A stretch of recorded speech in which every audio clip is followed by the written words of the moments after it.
नमस्कार, आप देख रहे हैं नेक्स्ट टाइम न्यूज। मैं तुषार आपके साथ बात कर रहे हैं इस समय पवन खेड़ा की। जी हां, आपको बता दें, पवन खेड़ा ने प्रेस कॉन्फ्रेंस कर मोदी सरकार पर बड़ा हमला बोला है और कहा है कि ओबीसी शब्द को लेकर जितना ये घर्राते हैं उतना ये भ्रष्टाचार, उतना ये अडानी को लेकर क्यों नहीं घर्राते, उतना ये जो है जो बेरोजगारी है, जो शिक्षा की हालत है, दिल्ली में जो पोल्यूशन है, उस पर क्यों नहीं घर्राते।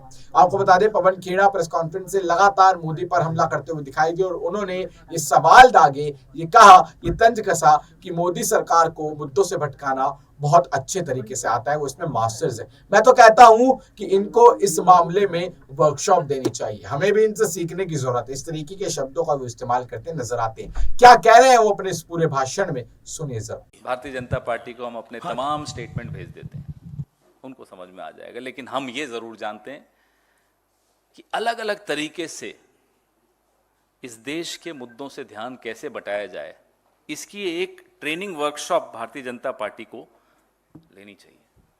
हम भी सीखना चाहते हैं साहब, बड़ी बखूबी आप ध्यान बटाने का काम करते हो। आइए ना, सिलेंडर की कीमत पर आइए ना, दिल्ली की पोल्यूशन पर बात करिए ना, महंगाई पर पूरी बात करिए, बेरोजगारी पर बात करिए, महिला सुरक्षा पर बात करिए। क्यों मुद्दों से ध्यान हटाते हो? जाति जनगणना पर बात करिए। अब मोदी जी कल छत्तीसगढ़ गए, इनकी स्क्रिप्ट राइटर भी मुझे लगता है अब थक गया है। स्क्रिप्ट राइटर अब बदल भी देंगे तो लेट हो गया, वही पुरानी बात, मैं ओबीसी हूं, मेरे को गाली दे दी। अरे आप ओबीसी हैं, आपको गाली दे दी, ये क्या मुद्दा है? ओबीसी की हमने तो आपको जाति जनगणना की मांग की, उस पर जवाब क्यों नहीं देते? ये सब सवालों से बचने का एक ही रास्ता है। लेफ्ट हाथ क्या कर रहा है उसकी तरफ आपका ध्यान नहीं जाए तो राइट हाथ से कुछ कर देंगे, आपका ध्यान यहीं रहेगा। इधर से एयरपोर्ट बेच देंगे, पोर्ट बेच देंगे। तो हमेशा राइट हाथ जो कर रहा है वो मत देखिए, लेफ्ट में क्या चल रहा है वो देखिए। तो देखा आपने किस तरीके से यहाँ पर मोदी सरकार को लपेटते हुए पवन खेड़ा नजर आ रहे हैं। जिस तरीके से इस समय आम आदमी पार्टी के साथ साथ कांग्रेस पर भी ईडी का शिकंजा जो है वो कसता जा रहा है। कांग्रेस पर भी जो है लगातार चुनाव से पहले एक के बाद एक उनकी छवि को धूमिल करने, उनके ऊपर खतरे को लेकर, उनके खेमे के बीच में भय फैलाने को लेकर जिस तरीके से ईडी सीबीआई को उनके ऊपर छोड़ा गया है, उसको लेकर भी यहाँ पर पवन खेड़ा बताते हुए नजर आए। लेकिन पवन खेड़ा ने एक बात कही कि लोगों का अगर ध्यान भटकाना है तो वो किस लिए भटकाना है, ये भी मोदी साहब से सीखने की जरूरत है कि एक तरफ जहां लोगों का ध्यान बटा हो, वहीं दूसरी तरफ अपने दूसरे हाथ से जो है अडानी को चीजें बेच दी जाए, पोर्ट बेच दिए जाए, एयरपोर्ट्स बेच दिए जाए, लगातार एक के बाद एक चीजें बेच दी जाए जिससे लोगों का ध्यान वहां ना जाए। ये भी कला में माहिर है प्रधानमंत्री नरेंद्र मोदी। इतने बड़े बड़े आरोप यहाँ पर मोदी सरकार पर लगाए जा रहे हैं। आपको याद होगा पिछले अभी 2-3 दिन पहले ही एप्पल की तरफ से जो एक हैकिंग का अलर्ट जो सभी आईफोन यूजर जो अपोजिशन लीडर्स हैं उन पर, तमाम लीडर्स पर गया था, उसको लेकर भी यहाँ बात करते हुए नजर आए।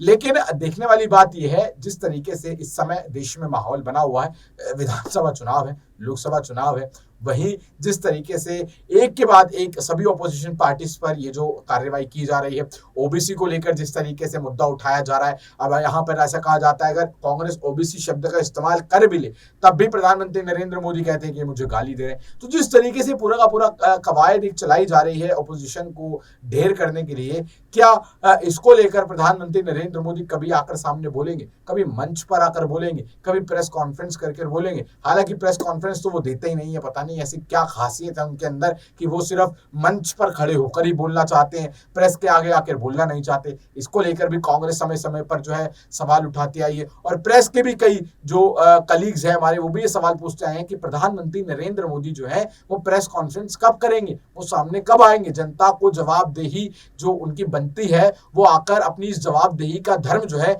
वो कब निभाएंगे। ये सवाल भी उन पर लगातार खड़े होता रहता है। लेकिन अभी का अगर मुद्दा देखें तो वो यही है, ED, CBI, income tax, BJP, Congress, Lok Sabha चुनाव, विधानसभा चुनाव, इन्हीं सब चीजों में अभी जो है अभी का समय सिमट कर रह गया है। बहरहाल इस पूरे मुद्दे पर आप क्या सोचते हैं, क्या राय रखते हैं, नीचे कमेंट सेक्शन में जरूर बताएं और जुड़े रहें, देखते रहें नेक्स्ट टाइम न्यूज। धन्यवाद।